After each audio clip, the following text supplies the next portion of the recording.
Hi everyone, it's Christa. Today I'm going to be building my first custom keyboard. I decided to go with a 60% board and will be using the KBDFans Tofu60 case in EY. I ordered a few more things which they included in the box with the case. This would be their PCB foam, which would be good to help with the sound, and then I also got an aluminum plate. I was a little torn between aluminum and brass, but ended up going with the aluminum plate because I thought even though you can't always see your plate through the keycaps, it would match my case and keycaps best with the white grey colour scheme that I was going for. Reading online, I hear that aluminum is generally best for typing feel as well. Last but not least, in the box it also came with some screws to help secure your PCB to the case. To get started, I began by sticking on the little rubber feet so that I wouldn't damage or scratch the bottom of the case as I moved it around in the build.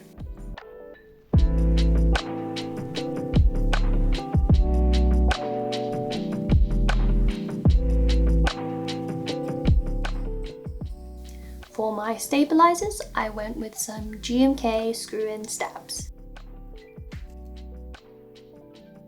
To get them prepped, I disassembled them each into their components, separating out the housing, insert, and metal bar.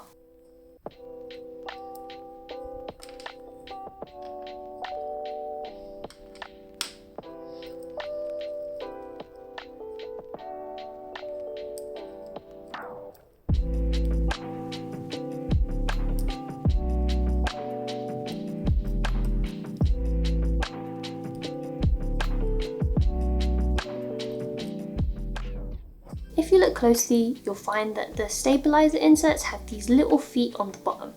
I used a nail clipper to cut these off, but you can use pliers or anything you have on hand. The idea of cutting these off is that it should help improve the sound when your stabilizers bottom out.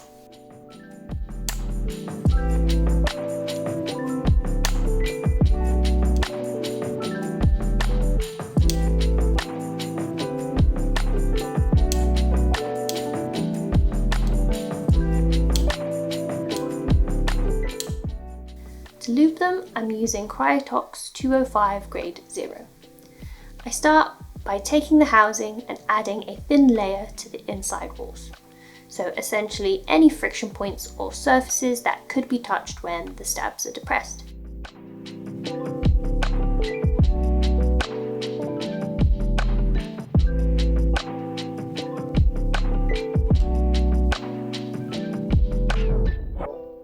I check that this is all good by putting in place the insert and giving it a quick test. Next, I move on to the metal bar. Again, I take the lube and place it on the bent sections on each end that will be inside the housing. I thinly coat it just past the bend, take my housing from earlier and snap it all into place.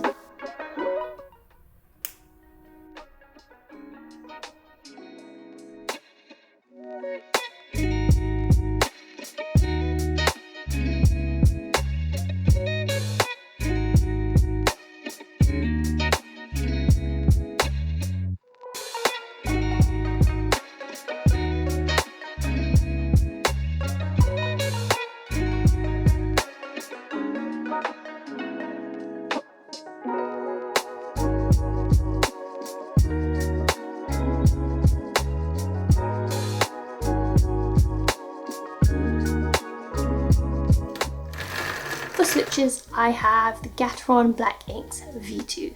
These are a super smooth linear, one of the smoothest out there, and they only get better when you lube them.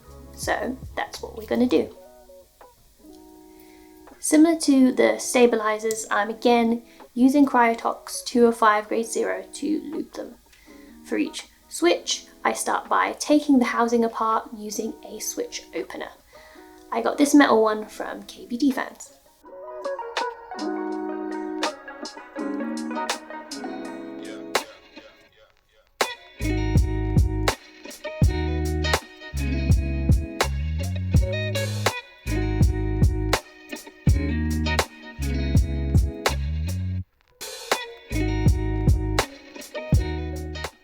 Once opened, I take the bottom housing and swipe a lubed brush a few times along each side.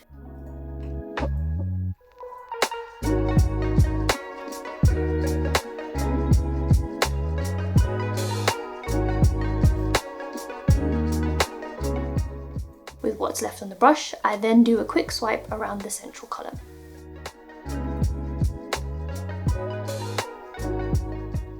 For the springs, I mainly focus on adding lube to each end, as this is where it will come in contact with the top and bottom housing.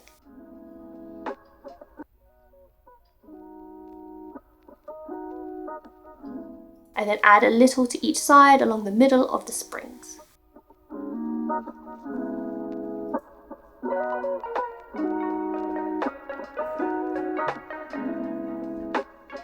With the switch stem, I do a few brushes on the front, back, sides, and a tiny on the bottom.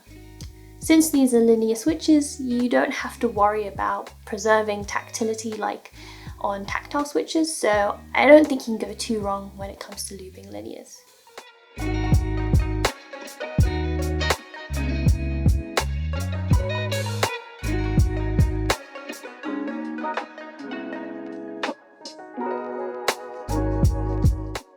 After this, I take some time to place in a switch film. The ones I got are from KBDFans, and these are the 0.2mm black foam version. There are many different types that you can get, but the idea is that these should fill any wiggle between the top and bottom housing and, in general, help improve sound. With that in place, I can fully assemble the switch by adding in the spring and stem that I just lubed, closing it all off with the top housing.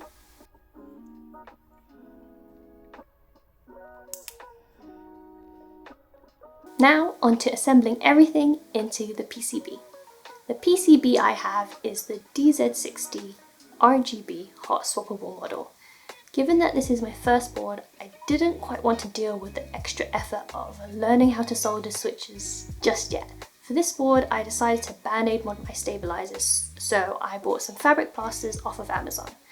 For anyone in the US, plasters are the equivalent for band-aids here in the UK, so the idea is to put in a small material layer that should add a little buffer when the stabilizers bottom out and help dampen any sound.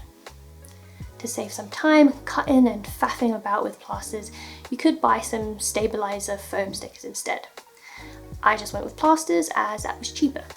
After cutting each plaster piece, I then brushed on a thin layer of lube before screwing in the stabilizers on top.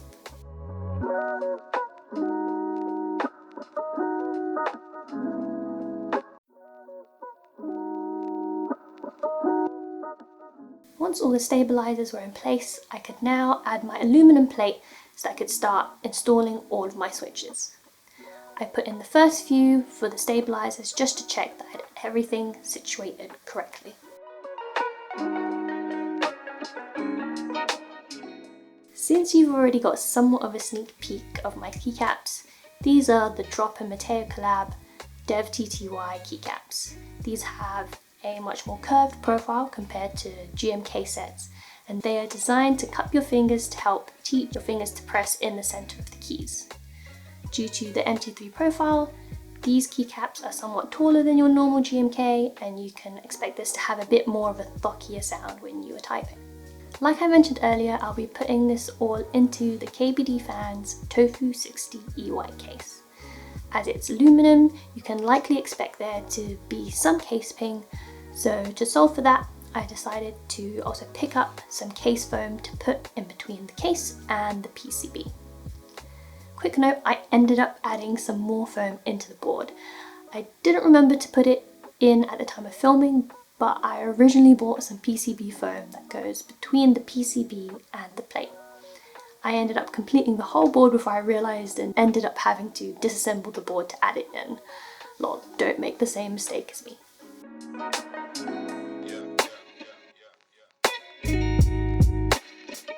After screwing in the plate, I was finally able to start installing my switches and finally the keycaps.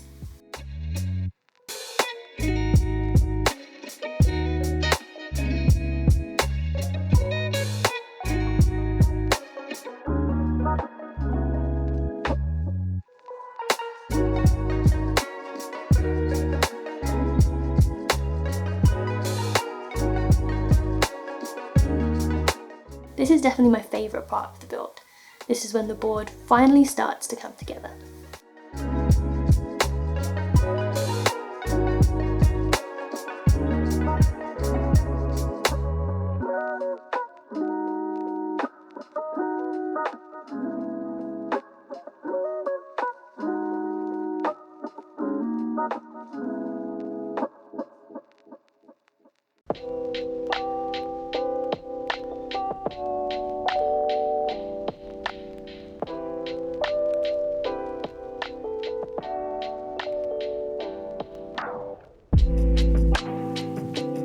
Since I filmed this, I actually bought myself a cool Totoro Artisan to help tie together my white and grey theme. I'm absolutely in love with this, and it's just crazy to me how much detail they've managed to fit in such a small keycap. It's definitely one of my favourite parts of this board, and I know people can get quite crazy with their Artisans, but honestly I just got mine off of Etsy, and I'll have a link in the description below with all the other parts I mentioned in this video too. But now for the moment that we've all been eagerly but patiently waiting for, the sound test.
Overall, I'm super happy with how my first custom keyboard build has turned out. I hope you all enjoyed watching along as much as I enjoyed building the board.